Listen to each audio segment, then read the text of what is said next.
Está empezando el show del Dr. Roy Aranda, donde abordaremos temas sobre separación niños de padres, casos de violencia, traumas con los indocumentados, cómo resistir ante tiempos de pandemias. Llámanos en vivo al 1-888-900-2811, extensión 6, y haz tus propias preguntas al aire. ¡Comenzamos!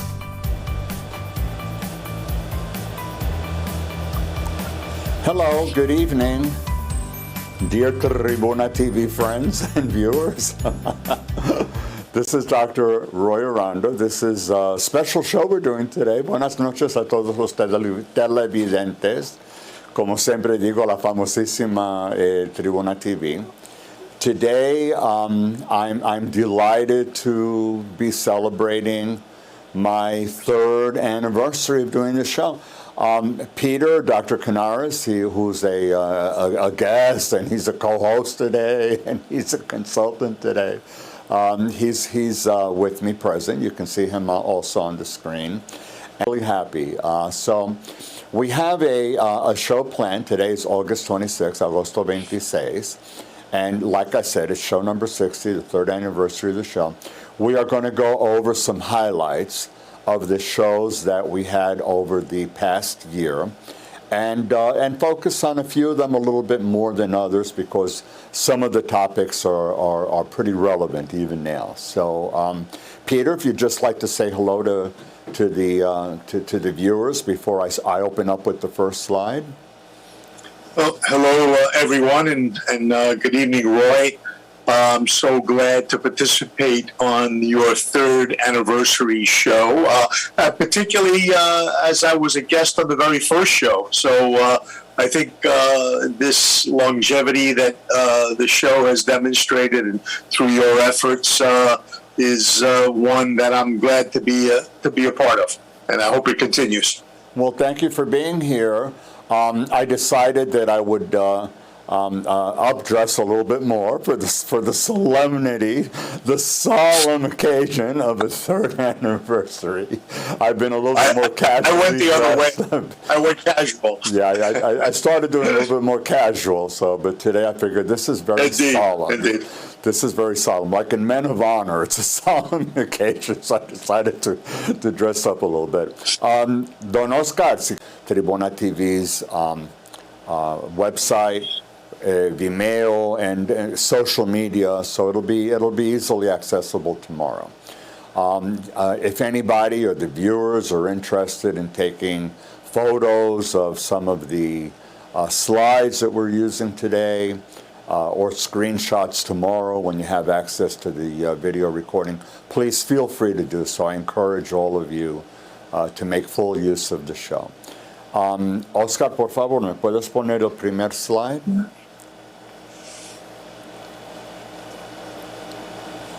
Okay. So here I just wanted to share with you basically the gist of what we're going to be doing today, and my dedication. I've gotten into dedicating the shows every time we do a show. So this is the 60th show. It's going to provide an overview of topics presented over the third year.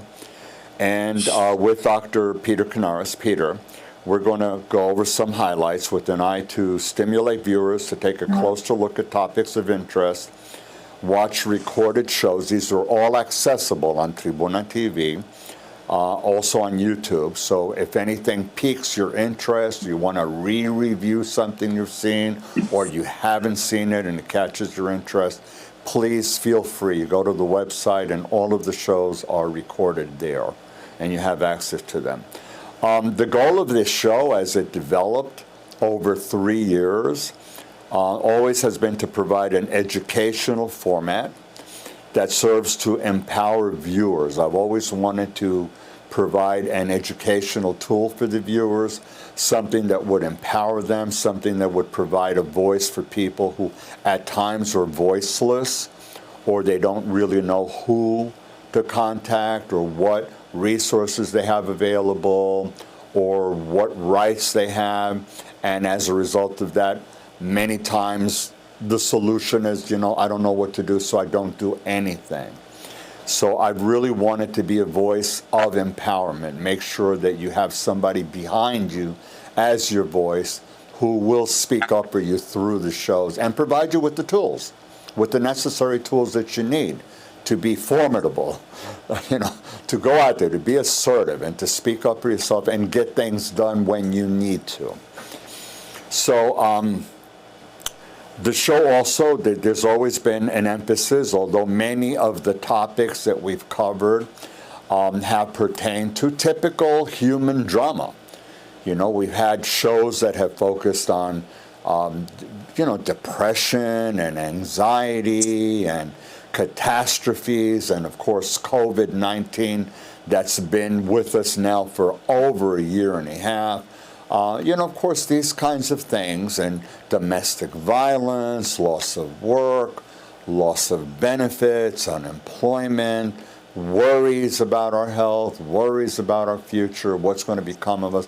Of course, all of these provide the grist and the foundation for negative emotions and negative thoughts and negative expectations. And it's always been my hope that we could provide you the tools necessary to cope and to go forward and to look for and find solutions, and basically things such as emphasizing positives, you're able to grow, emphasizing on silver linings, on resilience, coping, reinforcing the message that a scientifically based understanding of the efficacy of tools in our arsenal, including things like getting vaccinated, wearing masks, physical distancing. I know that I've always objected to the word social distancing, because we're really not social distancing, we're physically distancing from people.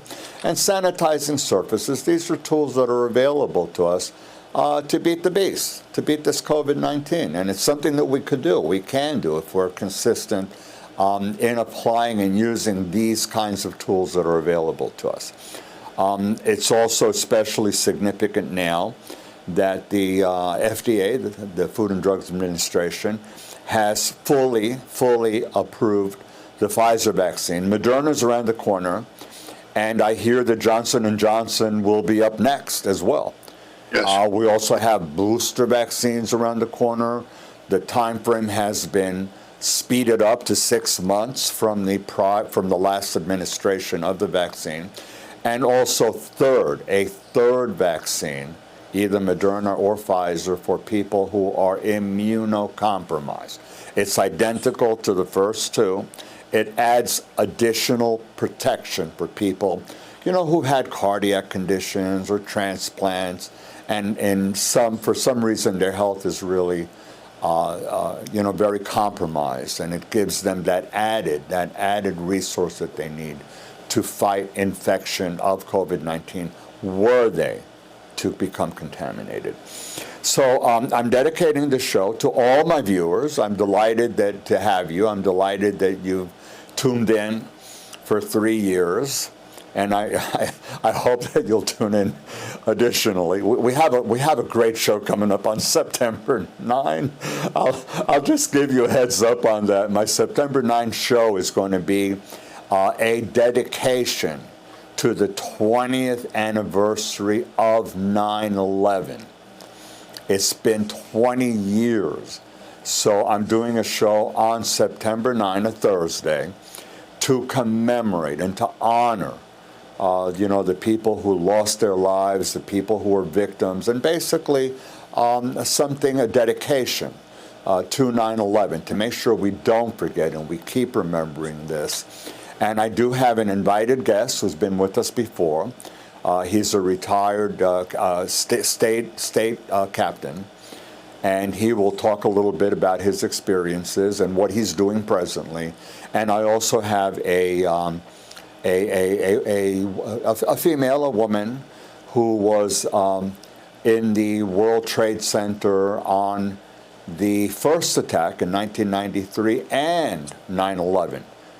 Both. She was like double whammy, so she's also coming as a guest to talk a little bit about that experience. So The show's dedicated to the viewers, to you, Peter, for being a loyal guest and friend for such a long time, and to the Tribuna TV staff who've made the show possible, Director Emilio Ruiz and the producers Oscar Luna, who says hello to you, and Ezequiel Penado from El Salvador.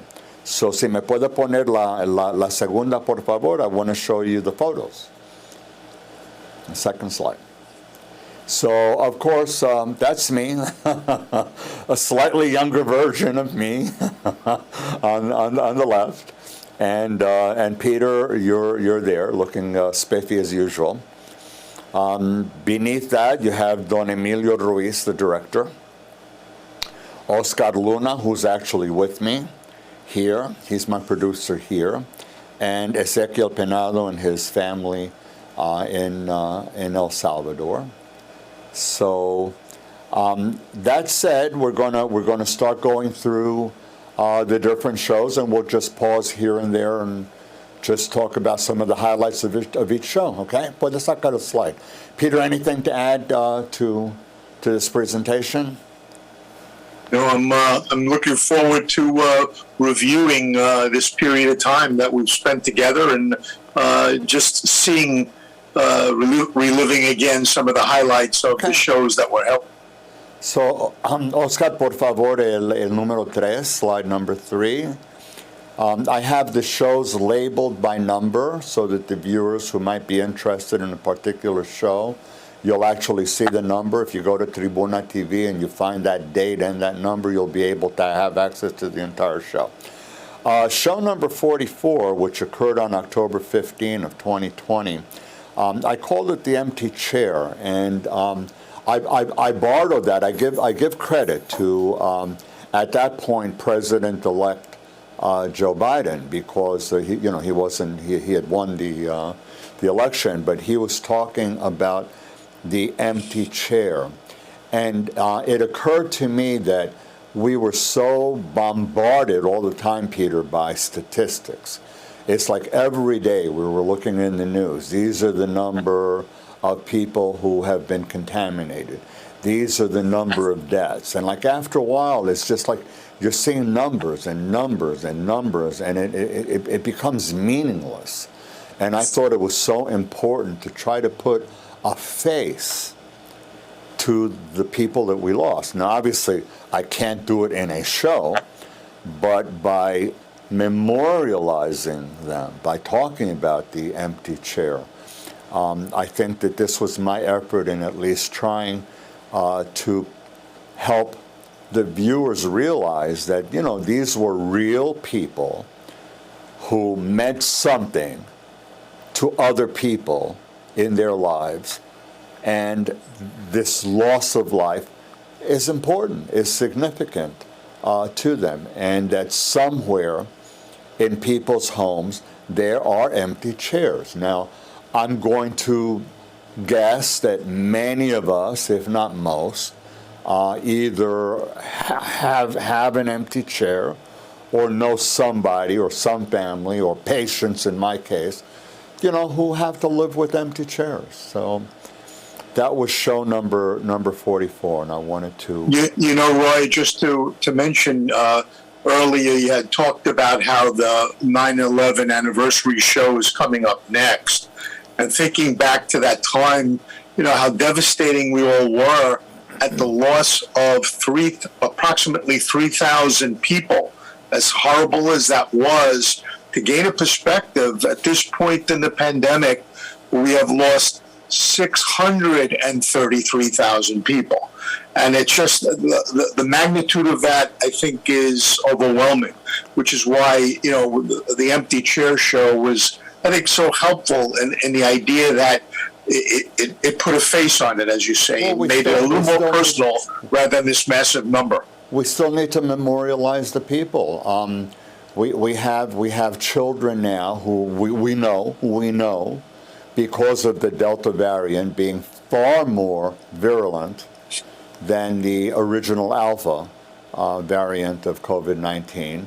It's far more easy to contract COVID, Delta COVID, than the original strain, and it's far deadlier. It's much worse, and it's attacking children. And Yep. because we don't have a vaccine for children under the age of 12, they are, when exposed, getting sick. And we're Yes. seeing many more pediatric admissions, and we've had deaths as well. And for any parent who's lost a child, my heart goes out to you. There can't be anything worse in this world than losing a child. I mean, I just don't know what could be worse. So my heart goes out to all of those. And also I wanted to mention that it's not something that that the scientists are ignoring. It's just that it takes time to do studies, to do an analysis with enough subjects that they're able to come up with numbers that would lead to authorization of a vaccine. You just can't use willy-nilly whatever you have out there that works for adults and assume that it will work with children. We started, as you're well aware of, with adults. And the ones who were first vaccinated were people that were elderly and immunocompromised, and then they were triaged. There was different stages, different phases. Finally, there was an opportunity, because there were enough studies that were done, to realize that the vaccine was appropriate all the way down to 12. So it's really a matter of time, probably a few more months from what I hear, before we'll have a vaccine that will be available for children under the age of 12. You know, Roy, it's also for that very reason that lends confidence to the vaccines, because of that methodical, slow, scientific approach to demonstrate effectiveness and safety. Yeah. Just also a word to the viewers, it's not that the scientists just randomly, haphazardly have a laboratory and they, mix a little bit of this and a little bit of that and a little bit of this and a little bit of that, like making a love potion number 9 or something. That's not how it works. There are scientists that are involved in creating vaccines for decades. There's material that's out there that's been created and exists, and it's a matter of really fine-tuning and looking at the chemistry and making modifications that will prove to be effective for a particular strain of a virus. They do this routinely with the flu and with other things. They don't sit there and invent something new from scratch all the time. They have the basic ingredients, and they have the process and the procedures for a very long time. And they're extremely, extremely rigorous and scientific in how they do it. And the studies, there are committees that review this. It's not like somebody says, yeah, go ahead, do it. No, this is very rigorous and a tremendous process where you have a team of reviewers has to approve it, look at it and approve it, and they look at the data, they look at the research. We're talking thousands of pages of material that gets reviewed and studied. So I did want to say that to provide a little bit of comfort, to increase the comfort level of viewers who may have some questions or concerns about vaccines. Yes. Show number 45 was the impact of COVID-19. This was like October 29. We were sort of like looking at that point what was, like where we were going with this. It was increasing. We were seeing spiking. I don't know if the public remembers, but there was increasing spiking taking place, and we were focusing on the grip of it and what it means to society that there is an increase in the spiking. So you were my guest on that show. You were a consultant and guest on that show. Yes, yes. 46, which is a bit of a prelude to 58, because 46, and I've had other shows about disasters. This is not the first disaster show that I had. I had shows about the earthquakes in Puerto Rico, and if you'll recall, also the devastating hurricanes in Puerto Rico. And here we were having the toll of several hurricanes. They ran out. They got into Greek stuff, Delta, Zeta, Eta. I mean, now we're Henri. We're at Henri, but unfortunately, those hurricanes had a huge, devastating impact. So it was something that the hurricane season on that occasion was really, really bad. And that particular show was meant to highlight that and to talk about how to cope with disasters, and specifically, given the nature of that show, more so preparing for and how to cope with a hurricane.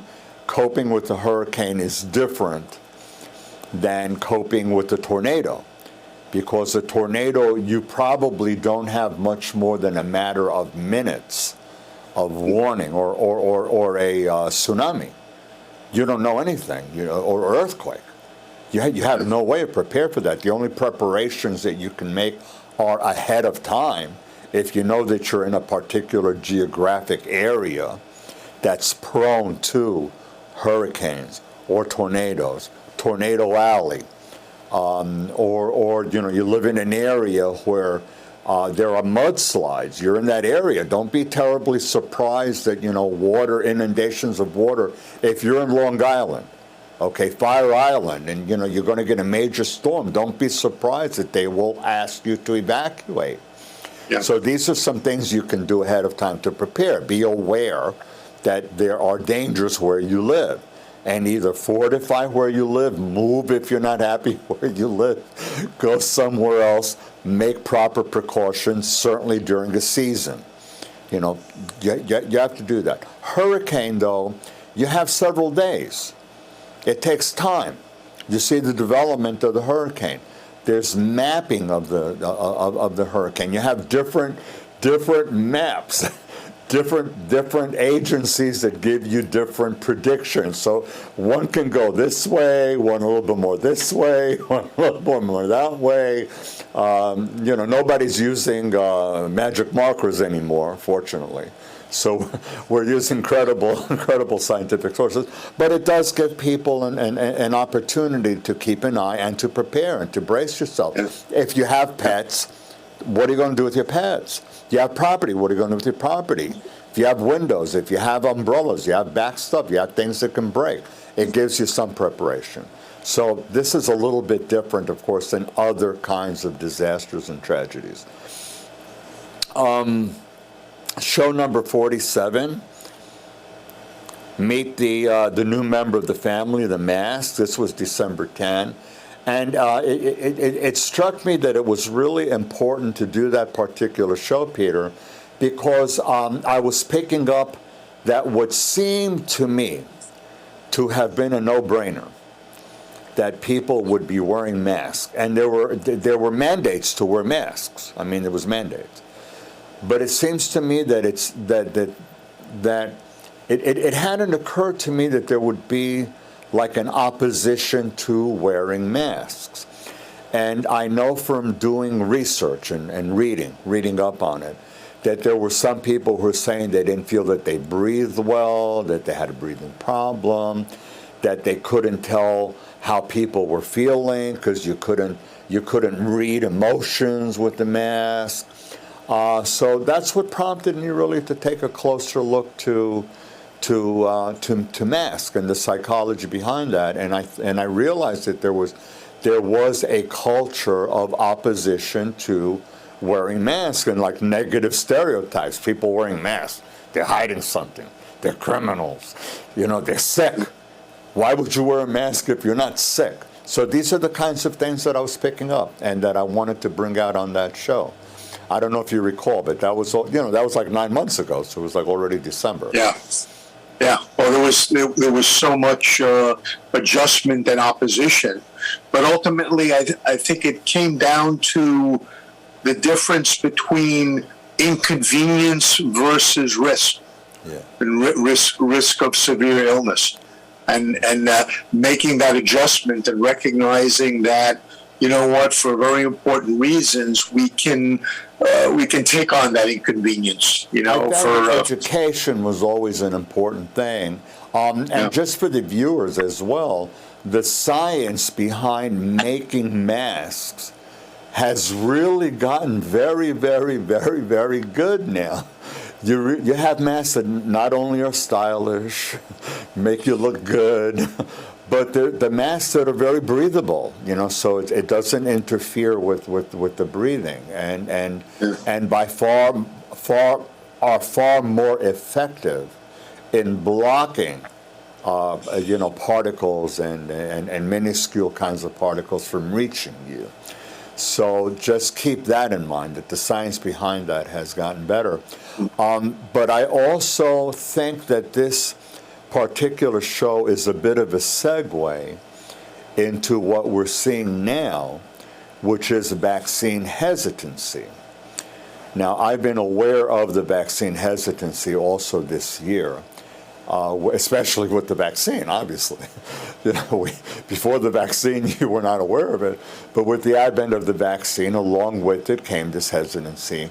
And there were many reasons for the hesitancy, ranging from inconvenience to uncertainty. I'm not sure about it. I don't have time. I don't think I really need it. I feel all right. I avoid people. I do whatever I have to do so I'm not going to get sick. To really, there's just absolutely no way I'm going to do it because I've heard that people have bad effects, and I absolutely refuse. I'm not going to do it. So you've seen a whole spectrum, and also people that are actually phobic. They have phobia of needles. So that's very real, by the way. That's a very real thing. It really does happen. Some people are afraid of a hypodermic needle, and they're afraid of seeing blood. I had one of my patients, as a child, got a vaccination, and she had such a bad reaction and effect to the vaccination that she said there was no way, and she was a child, that there was no way after that she was ever going to be vaccinated again, and she never was.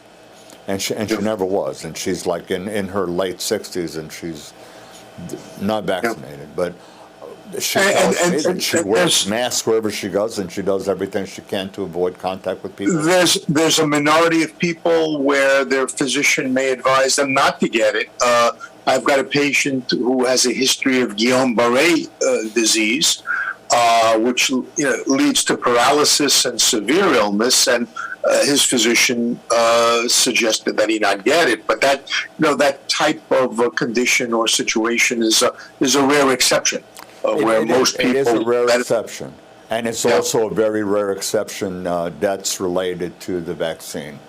Yes. Also, people now, more recently now, are saying, well, wait a second, we have people who have been fully vaccinated and they're contracting COVID anyway. So if they're contracting COVID, then it doesn't work. That's flawed thinking, and the reason that it's flawed thinking is because getting the vaccine doesn't prevent you from contracting the virus.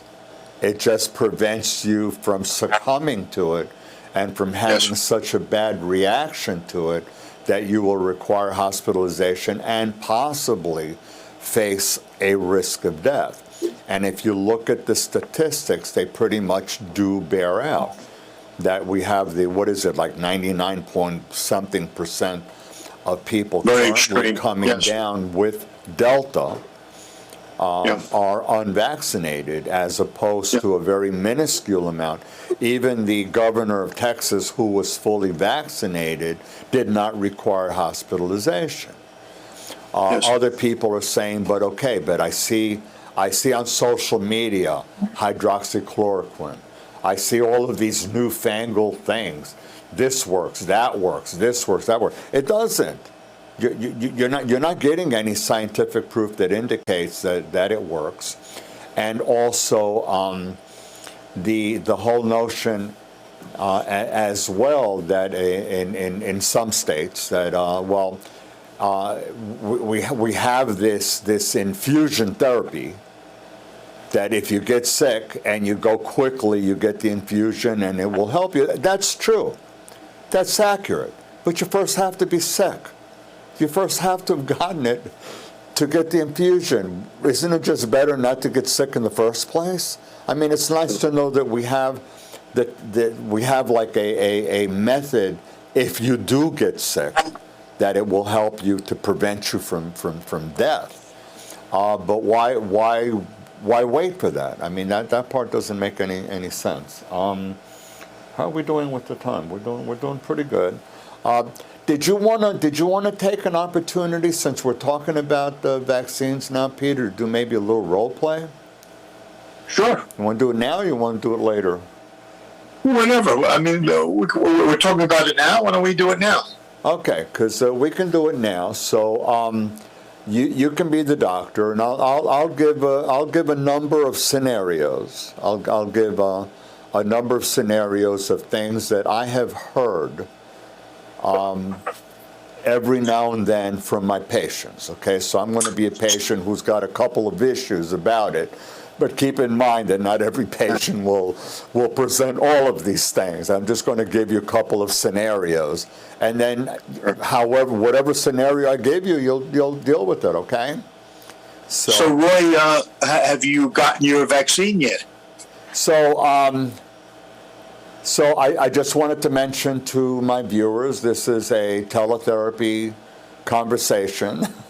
We're on Zoom. Hi, Dr. Peter. Thank you for seeing me. When are you opening your office? Well, we actually have it open now, Roy, but we're doing a lot of telehealth as well. And we sort of screen with telehealth, and if you need to come in, we bring you in, because we're taking as many precautions as we can. Well, I haven't had the vaccine, but I feel fine. I'm sure I could go to your office, and I won't contaminate anybody. Just because I have headaches every now and then, it's no big deal. Oh, so you haven't gotten it quite yet, the vaccine? No, yeah? I haven't. Are you reluctant in any way? I just don't have time, and I feel fine. I feel fine. I mean, the worst that happens every now and then, I get a little bit of a cold. I figure it's an allergy. You know, we have bad allergy seasons, but it's no big deal. I just, I've never had a major issue, so I just haven't had time. Well, I'm so glad, that you have been well. But I want to strongly encourage you to, particularly if you don't have a specific objection, to just find the time to get vaccinated. It doesn't take very long, and it will provide. The idea of having to wait on lines and having to make appointments, and I don't really feel like going to a football stadium and, being the number 300. Well, now, I just can't get into that. Let me tell you that it's available at local pharmacies now without an appointment. In fact, our office now is your own doctor's office is even offering it. You can come in and get a shot at your convenience. So there are a lot of options. Is that quick? Yeah. It's very easy to get. Except just walk in. I have a CVS that's like 5 minutes away from me. Yeah, no, I would say you could stop right at your local drugstore. Usually they have the sign visible that the vaccine is available. Okay. Well, I mean, I do have this other concern. I mean, I've heard some people tell me that they haven't felt well, and that they take 3 to 4 days to recover, and that they have fevers and sore arms, and, that's sort of like, I don't like feeling sick. Well, that's certainly an understandable concern, because you're right. A number of people do have a reaction to the vaccine, but it's important to recognize that reaction is a demonstration that your body is responding to the vaccine and developing antibodies, and it's actually a good sign. It's a little unpleasant for a day or so, but it's a sign of protection. Yeah, I don't know. I mean, some people have told me also that there's this cure if you get sick, that there's actually this cure. You can go in and 3 hours of it, and, you're okay after that. Well, it's a fusion thing. I don't know what they call it. Maybe I'm mispronouncing it. Something like a fusion. I don't know what it's called. infusion. They're probably referring to treatment for a person that's already demonstrated disease and, in some instances, fairly significant illness. And the whole idea is not to get to that point, because there's far from any guarantee that treatment will be adequate to take care of the severity of the illness that you're experiencing.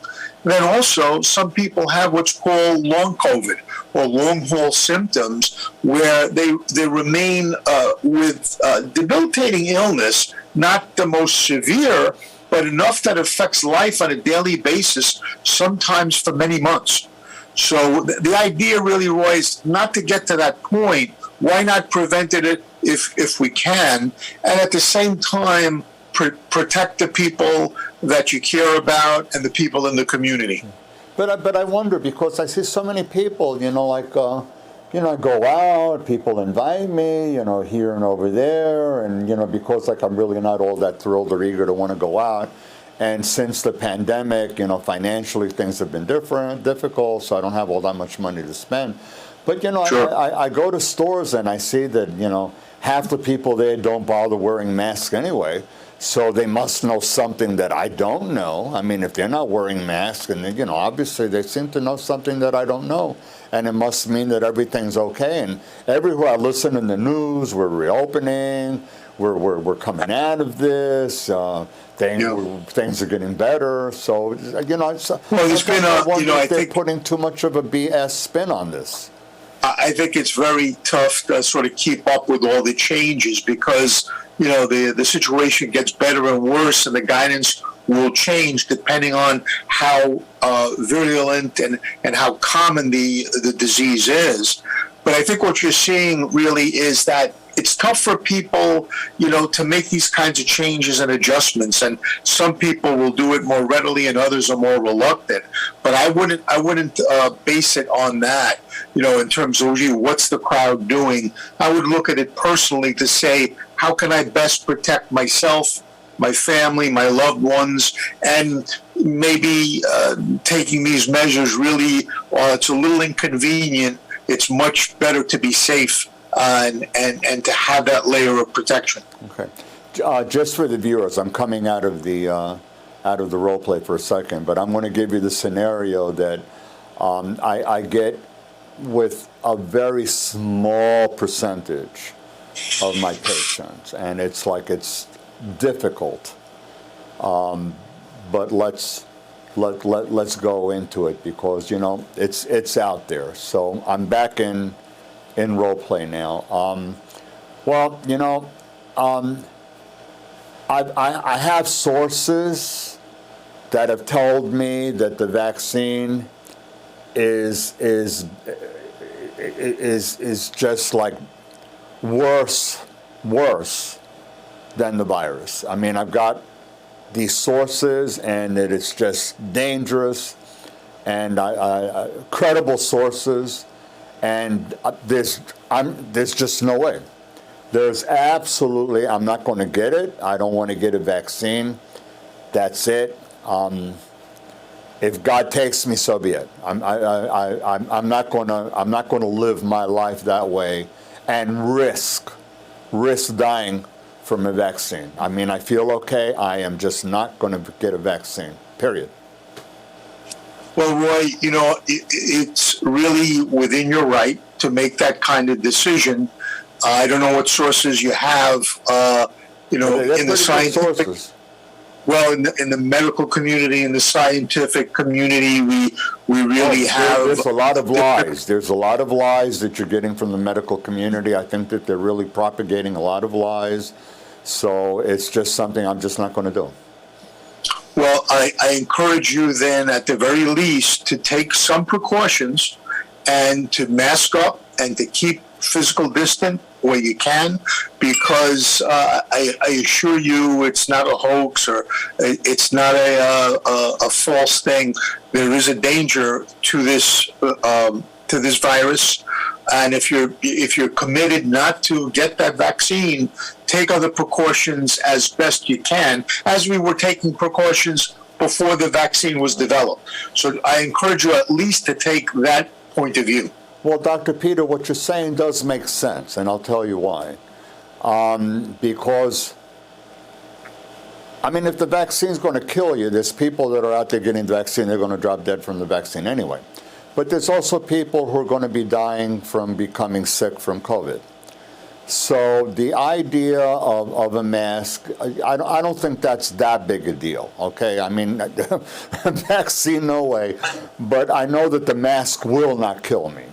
So the idea of at least masking and staying away from people who are coughing, and God forbid, coughing out in the air, and they're not wearing a mask, and I don't want to be so close to them either, yuck, with all that stuff in the air.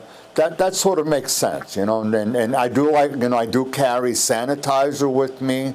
It's not that difficult. I carry a little pocket sanitizer. I don't go out all that much. If I go to a store and I see a lot of people there and not wearing masks, I pretty much leave. I'm doing more ordering of stuff to come to the house, so I don't have to go. So that part sounds good for me. I'm really glad to hear that you're taking those precautions. I encourage you to continue to do that. And being that you're my patient, I'm just going to tell you, I'm going to keep working on you to see if you can't change your mind about that vaccine over time. Well, that ain't going to happen, but I will wear the mask. Okay. I will wear the mask. All right, we're going out of script now. So I think that covered probably all scenarios except for, being, doctors recommending that you not get it for a medical reason, or having a phobia, needle phobia, which is very, very small. It's a very small percentage. That's also realistic. Also for the viewers, if you do have some concerns, social media is not the best way to get your information. Really reliable sources, FDA, CDC, all of these doctors, reliable news programs, reliable newspapers. There's plenty of stuff that's out there. Social media is really and speak to your own physician. Exactly. I know that there's people who don't have doctors, and I understand that, and that's really a shame, because maybe there's insurance issues or questions or problems where you don't have access to physicians. But the best you can, do the best you can. Talk to somebody who's in the healthcare profession, or trusted friends who seem to at least be with the news, that they can tell you something. And obviously you do have access to the news.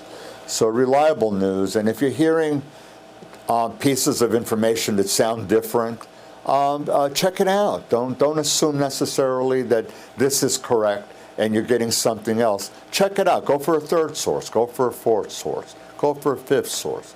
Eventually you get enough sources of information, you say, well, wait a second. There really seems to be credibility here. So that would be my recommendation. That was fun, huh? Yeah. All righty. Let's see where we are with this. This was that was 47. Oscar, ¿me puede poner el slide 4?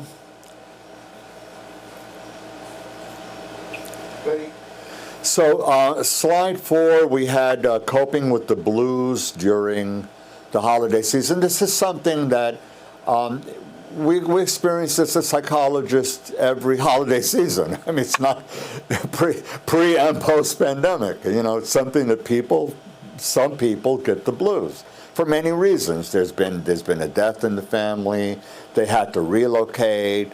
They had to go from one geographical location to another. They may be migrating. They may have moved from Central America to the United States. They have lost contact with family. There's separations, divorces.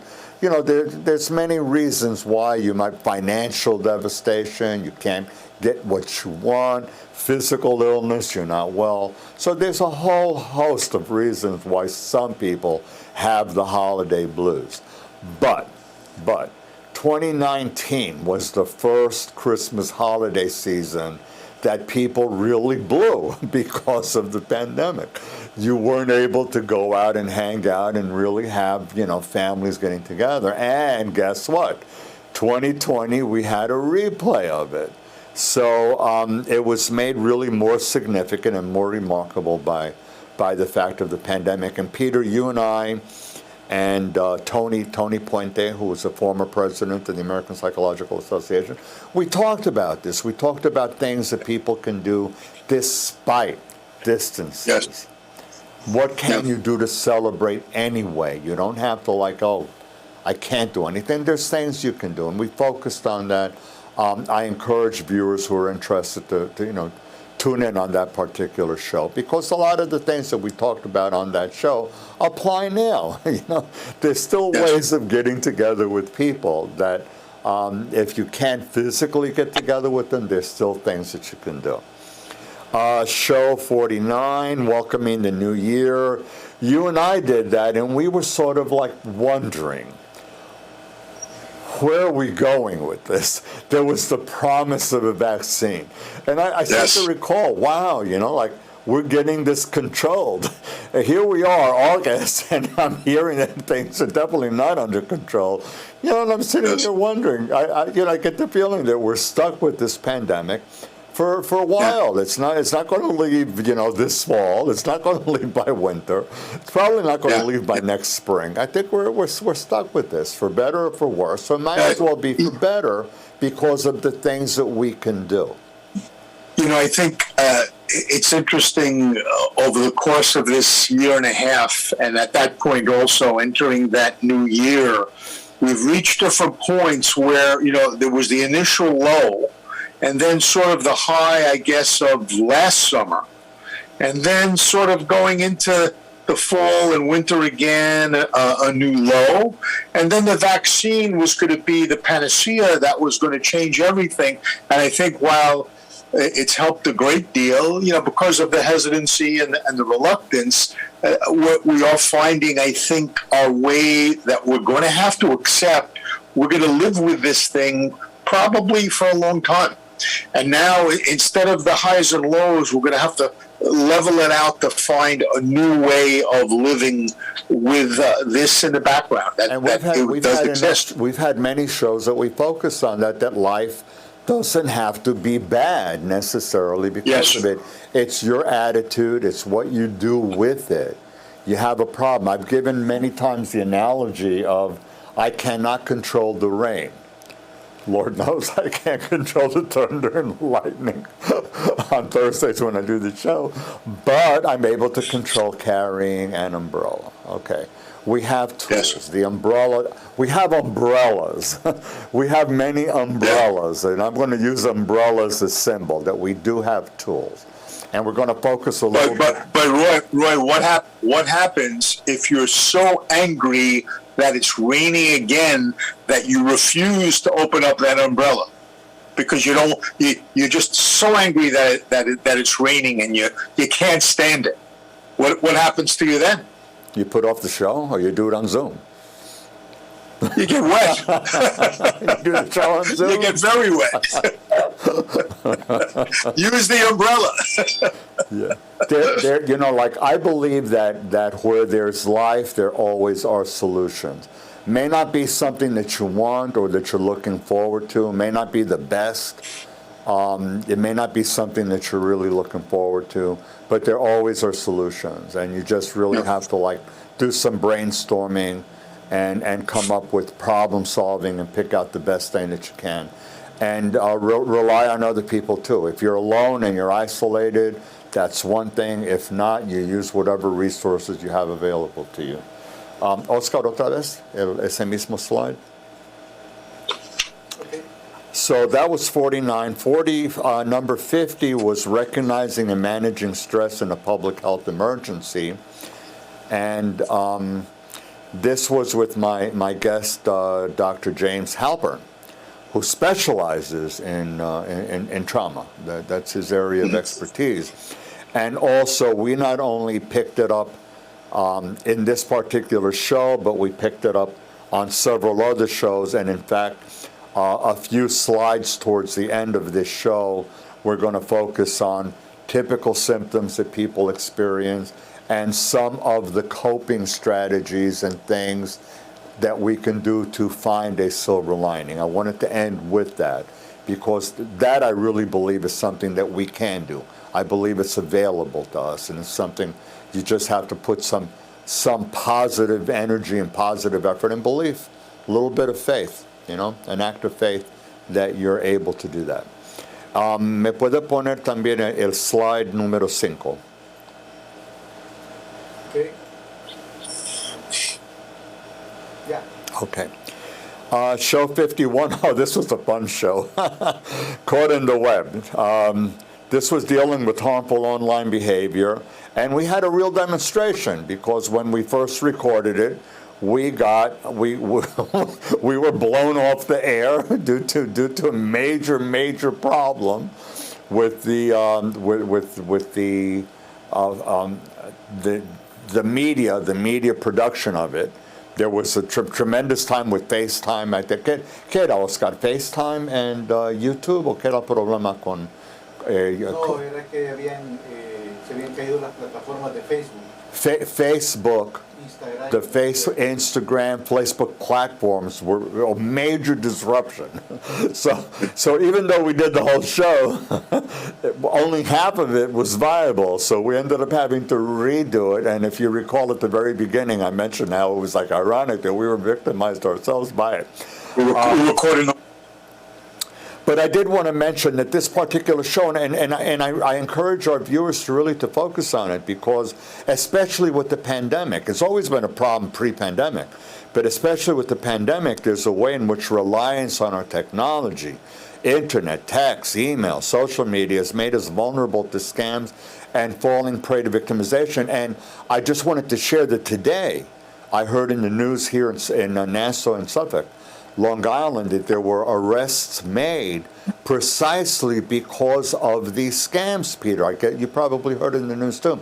An 82-year-old woman who received a phone call advising her that her son had been in an accident, and because there was a fatality involved, he had been arrested, and he needed money in order to post bail, and she had to send the money, and you have to mail it here, and she went ahead and did it, and fortunately the police intervened and arrested the individual who did it.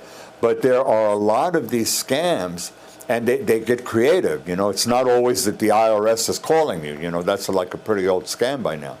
But there's always, or that you inherited, or that somebody inherited God knows how many millions and millions, but they need you to process the money, but you got to send them who knows what, your information. Anytime they ask for your information, hang up the phone. Don't take the phone call. Don't open up those texts. Really, don't open them up. You're subjecting yourself to possible piracy. You really can be victimized.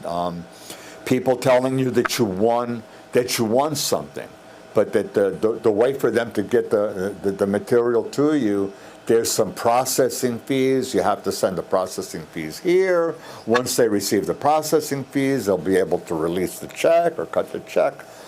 They come up with scams all the time, and the pandemic provides fertile ground for people who may be unused to or unaccustomed to. I've seen, Peter, you and I have seen instances even where colleagues have been spoofed and their emails were hacked, and all of a sudden, I'm in Las Vegas.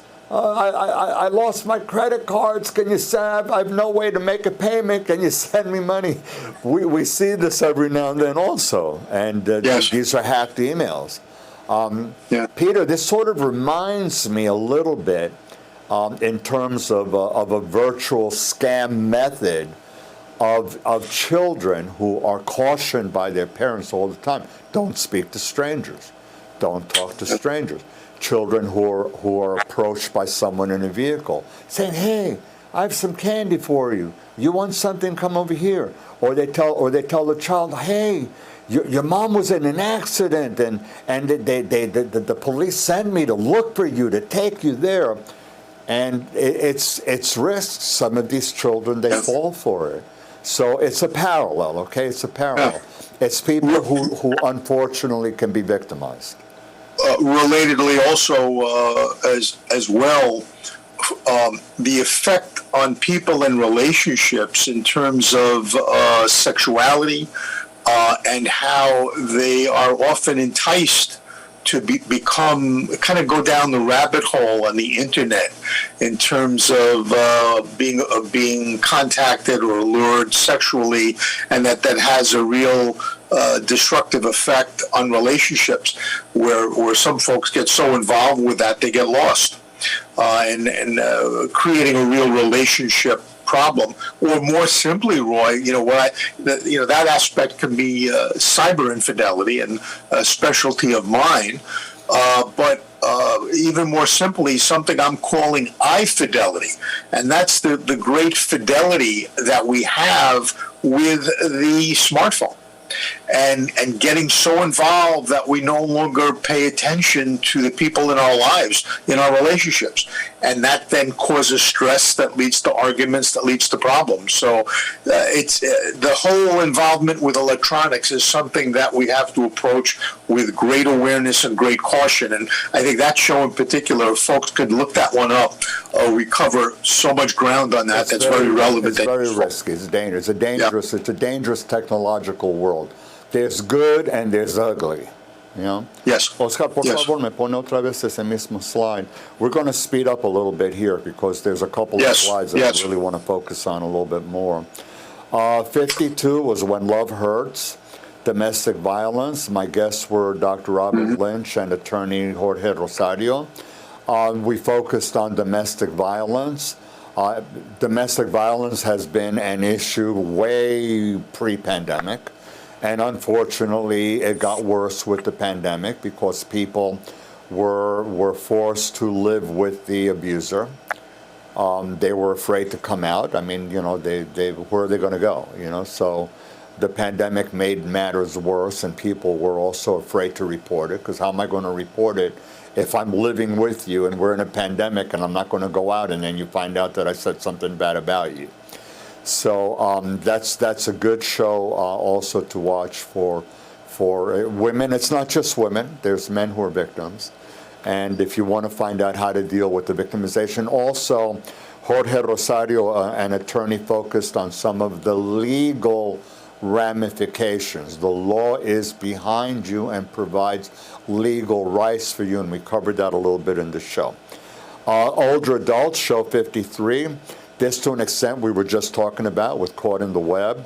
But older people, they're more frail, they're more vulnerable. They may need help going to doctors. They may rely on people. They're stuck home alone. They may not be that connected to electronic devices. So these are some of the problems that they are experiencing. Peter, I'm part of some of these shows myself. I mean, I fit into this category. I haven't been technologically robbed. I mean, that's one, but I do fit into this one.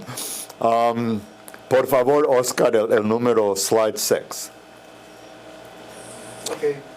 We're going to focus a little bit more on number 54, post-traumatic growth during a pandemic, finding a silver lining. I have a number of slides, so we're going to get into that a little bit later. Show number 55, women in the pandemic. This was like a wonderful guest of mine, Dr. Jess Diller-Kovler, who did a superb job, and not only on this show, but on another show on disasters.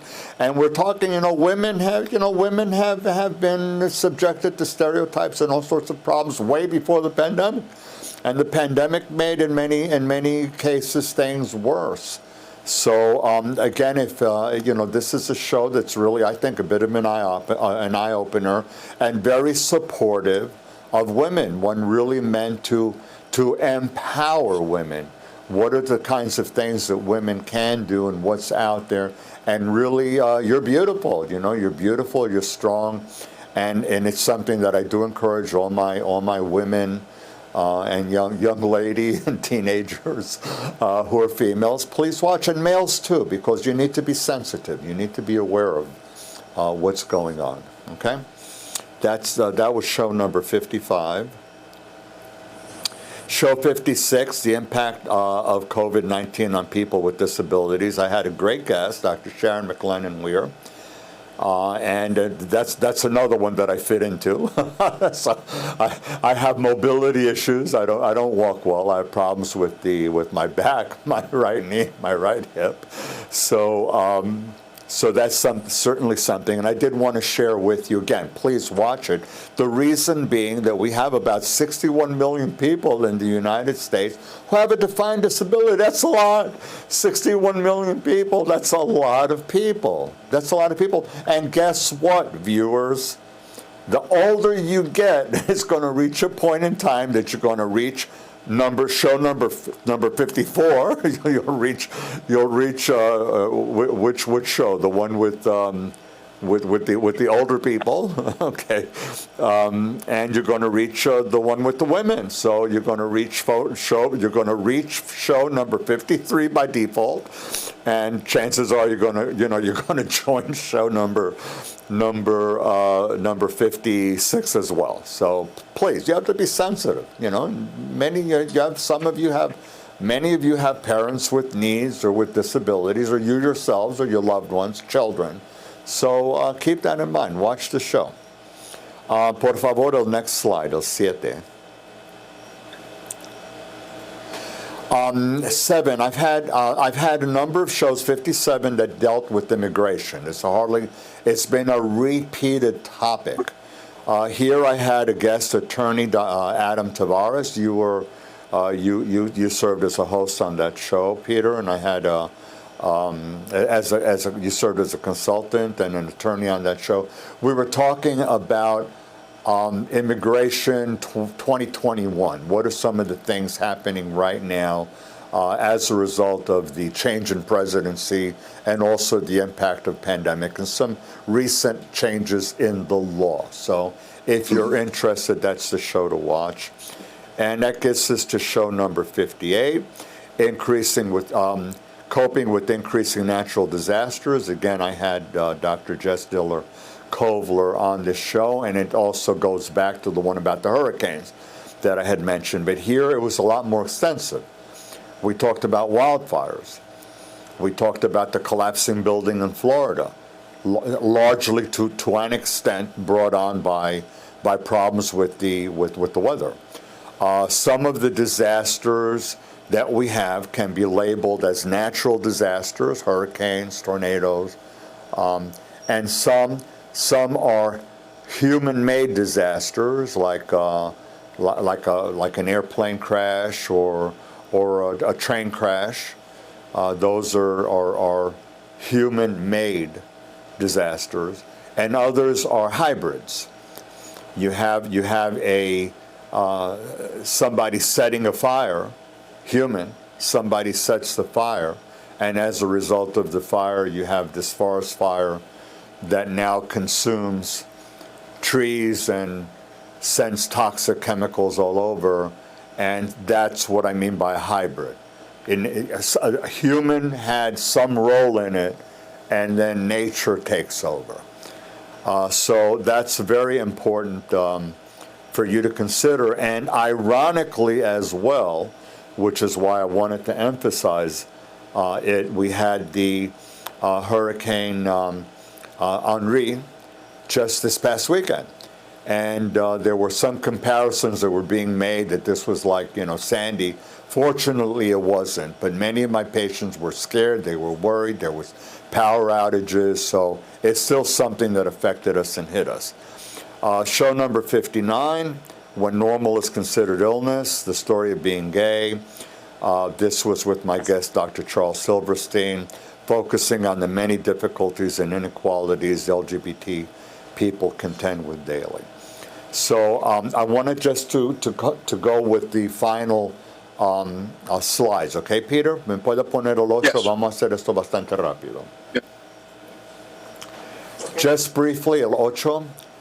These are just some emotional disorders. I don't want to belabor it. Take a photo of it. We've talked about it before.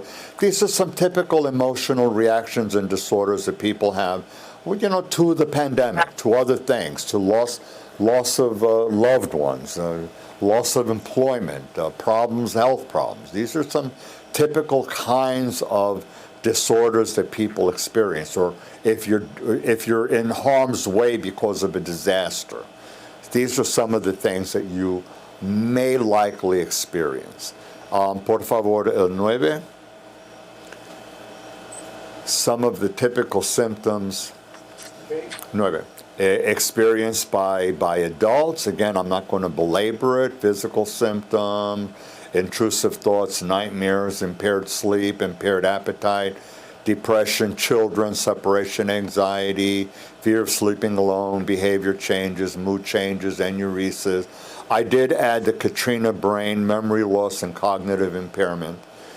Sometimes you have this as a result of a disaster. There's a sluggishness, and by the way, the pandemic, COVID-19, also has created a COVID brain. So you do have cognitive changes following COVID-19.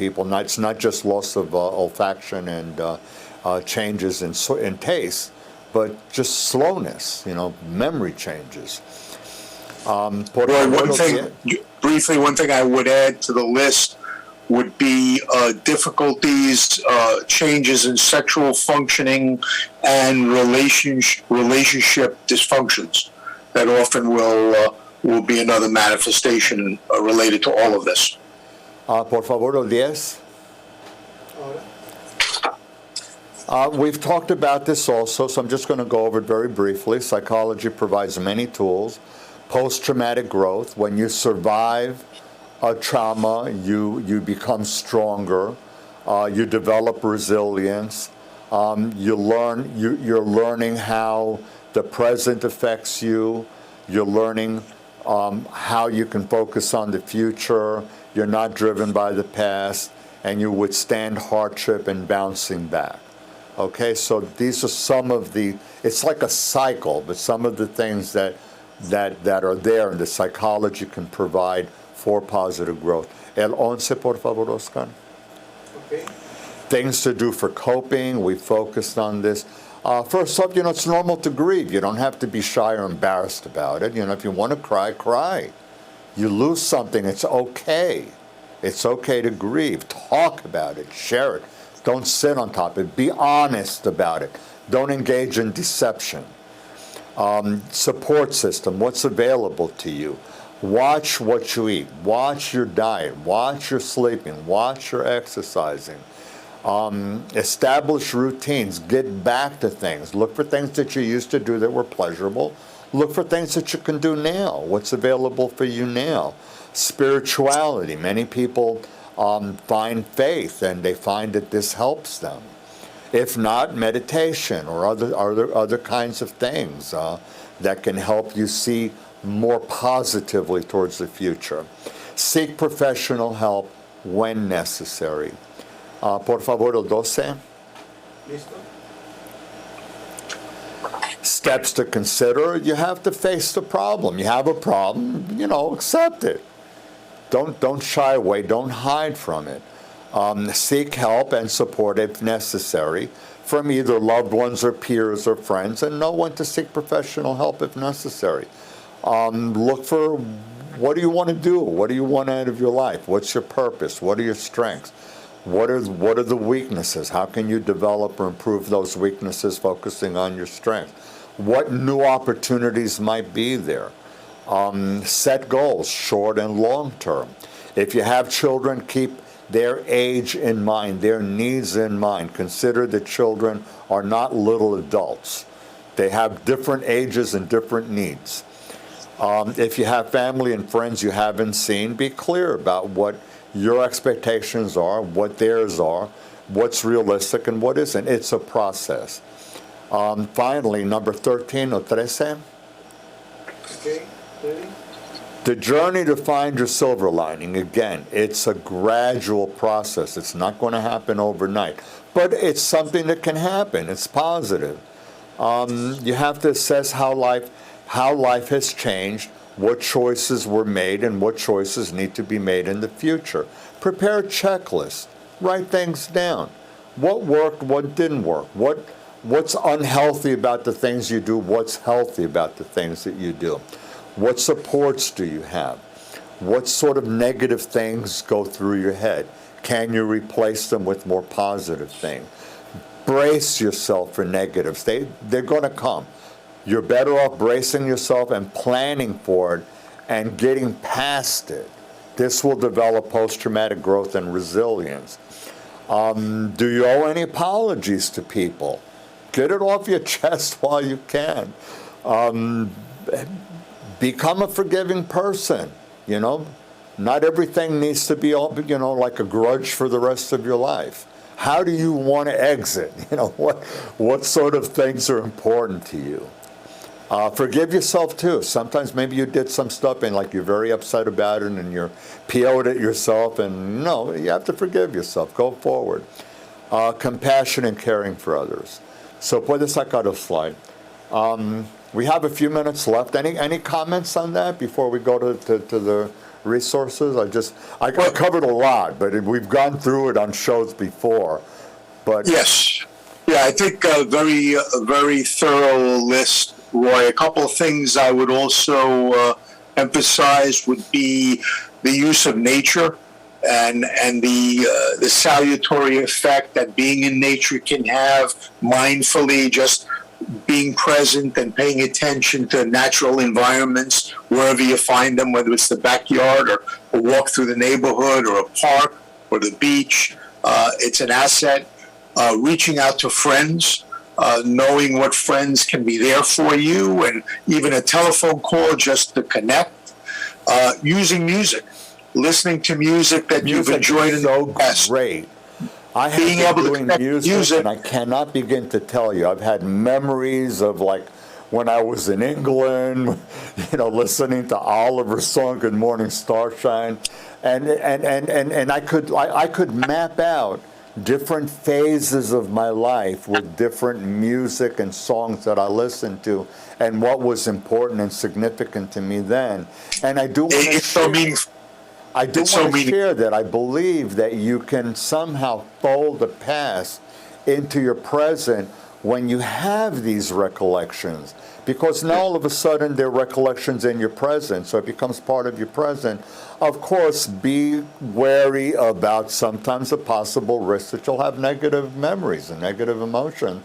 Yeah, but even as you said before, even if that triggers a good cry, it allows you to maybe finish some leftover mourning of losses. The learning process. You got through it. What did you learn to get through it? Couple of other items, reading, not just internet reading, but a book or something that you could be a little meaty and get lost in and allow your mind to really get involved with. That could be, whether it's a distraction or whether it's learning something, that can be very helpful. And related to reading, writing. Okay, writing down your thoughts, your feelings, and looking at them, reflecting on them, and maybe challenging some of the thoughts that maybe don't make the most sense, that are not serving you well, is another method that can be very helpful. Sometimes you write something, hold on to it, and look at it like later. Yes. You see the evolution in your thinking, the evolution of how you've changed. It also gets it out from circulating in your head. You know, it comes out your arm, you write it, and you can let it go. So, Oscar, por favor, el 14. These are resources, how to contact us. You see how to reach me on the left, how to reach Peter on the right. New York State Psychological Association. I'm always encouraging people who are in New York State, you know, certainly, and you have like issues that you may want to seek some professional help or just resources to read, because there's a lot of information that's available there. Turn to New York State Psychological Association, American Psychological Association, which is the parent organization of all states and the provinces, and Suffolk County Psychological Association, which is small but mighty. You and I are part of that, and I'm always happy to promote them. They're my regional association. I think that they're great, and there's so much that they do. Puedes sacarlo ahora. So, Peter, we've come to the end. Do you have any parting comments for the viewers? Well, only, Roy, that it's been a very nice journey through these 3 years with you and these topics that you're talking about. And this is really just the last year that you're covering. The 2 years prior, many shows there that are just as valuable. And what I think has been so helpful is we try to entertain, but we try to offer some useful information so that people can help themselves through different challenging times. And it has been an honor for me to have a little part of that journey along with my friend Roy. Okay. Oscar, ¿alguna despedida? Falta un slide. Oh, yeah, put that on. I forgot, there's one more slide. Yeah, ahí va. Put that on. So I just wanted to share with the viewers, consistent with the thing that I do, fundraisers and trying to help people and empower people. I'm doing a fundraiser this Sunday, and it's really to help the people victimized by the earthquake in Haiti. They were already devastated in 2010, and now they get hit by even worse earthquake, and also the political unrest. So it's really horrific what they're experiencing. And when I've been following the news very closely, and when you find out that like roadways are destroyed, so there's places that you still don't have access to, you can't get there. So people are literally dying. They're dying of starvation, of contamination, lack of water, lack of health care, lack of medication. Children, school, forget about school. How are they going to go to school, when they're sitting, with all of this devastation? So it's something that I really wanted our viewers, to realize, that not only because, many have been, many have come from countries that they've had hurricanes or tornadoes or disasters and so forth. One of my patients who is Haitian went to Haiti to honor her mother's last wishes and have her buried in Haiti, and she was stuck there during the earthquake. She actually was in a car, and she told me that she felt the car shaking, and she jumped out of the car because she thought she was going to collapse in the buildings. And she said to me that it was the most terrifying experience of her life. So in part, I'm dedicating this fundraiser to her. And if she's watching it, if not, she's going to know about it. But I'm dedicating this in part to her. And of course, to all the people who suffered. It's free. You have the link. Anybody can join. It's on Zoom. There's no special fee involved. Those who are able and willing and able to make a donation, it'll be much accepted. It's going to go directly to Haiti. So, puedes sacar el slide. Gracias, Oscar, por acordarte. I'm so glad. To my viewers, just my parting comments. Be kind to one another. I always tell you, watch out for your neighbor, watch out for your community, watch out for yourself. My hope is that this show continues to provide educational material for you that empowers you. I really always have wanted to strive to give you something upbeat, something of hope, something that you can succeed with, something that empowers you, something that makes you more assertive. I hope that I accomplish that. I know that life can be difficult, and there's times when you feel depressed. You're going to listen to what I say, and you're going to say he doesn't know what he's talking about. I understand that.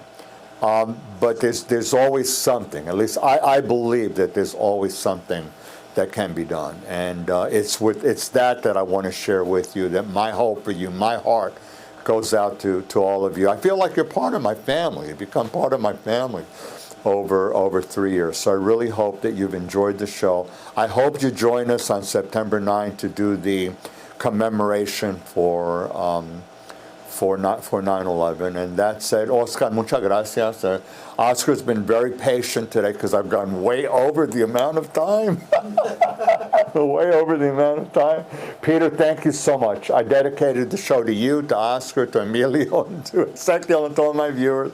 Thank you. Everybody, really be safe. Be safe with the pandemic. Be safe with the heat wave, and be very safe with the air quality from that smoke that's covering all of the United States from those wildfires, okay?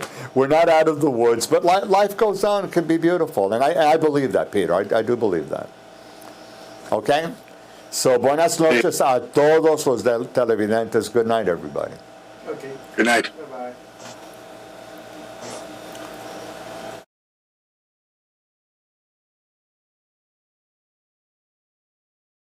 Bye-bye.